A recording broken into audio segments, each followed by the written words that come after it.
ભગવાને એક ગધેડાનું સર્જન કર્યું અને કહ્યું, તું ગધેડા તરીકે ઓળખાઈશ. તું સૂર્યોદયથી લઈને સૂર્યાસ્ત સુધી થાક્યા વગર તારી પીઠ ઉપર બોજો ઉઠાવવાનું જ કામ કરીશ. તું ઘાસ ખાજે, તને બુદ્ધિ નહીં હોય અને તું 50 વર્ષ સુધી જીવીશ.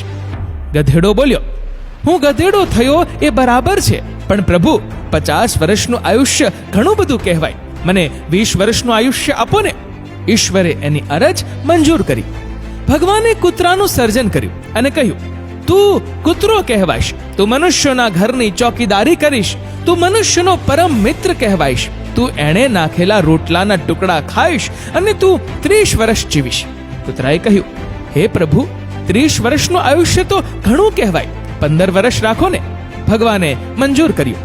ભગવાને વાંદરો બનાવ્યો અને કહ્યું, તું વાંદરો કહેવાઈશ. તું એક ડાળીથી બીજી ડાળી પર જુદા જુદા કરતબ કરતો કૂદાકૂદ કરીશ અને સૌને મનોરંજન પૂરું પાડીશ. તું 20 વર્ષ જીવીશ. વાંદરો બોલ્યો, 20 વર્ષ તો ઘણા કહેવાય. પ્રભુ, 10 વર્ષ રાખો ને. ભગવાને મંજૂર કર્યું. છેલ્લે ભગવાને મનુષ્ય બનાવ્યો અને એને કહ્યું, તું મનુષ્ય છે. પૃથ્વી પર તું એકમાત્ર બુદ્ધિજીવી પ્રાણી હોઈશ. તું તારી અક્કલના ઉપયોગ વડે સર્વે પ્રાણીઓનો સ્વામી બનીશ. તું વિશ્વને તારા તાબામાં રાખીશ અને 20 વર્ષ જીવીશ. માણસ બોલ્યો, પ્રભુ, હું મનુષ્ય ખરો, પણ 20 વર્ષનું આયુષ્ય ઘણું ઓછું કહેવાય. મને ગધેડાએ નકારેલ 30 વર્ષ, કૂતરાએ નકારેલ 15 વર્ષ અને વાંદરાએ નકારેલ 10 વર્ષ પણ આપી દો ને. ભગવાને મનુષ્યની ઈચ્છા સ્વીકારી લીધી. ત્યારથી માણસ પોતે માણસ તરીકે 20 વર્ષ જીવે છે.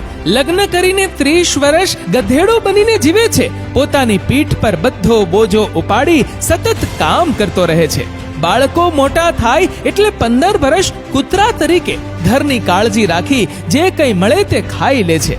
અંતે જ્યારે વૃદ્ધ થાય ત્યારે નિવૃત્ત થઈને વાંદરા તરીકે 10 વર્ષ સુધી એક પુત્રના ઘરથી બીજા પુત્રના ઘરે જઈને જુદા જુદા ખેલ કરીને પૌત્રો અને ભાણિયાઓને મનોરંજન પૂરું પાડે છે. કડવું છે પણ સત્ય છે, સાચી વાસ્તવિકતા છે. મિત્રો, આ વિડીયો વિશે તમારું શું કહેવું છે? નીચે કમેન્ટ કરીને જરૂરથી જણાવજો.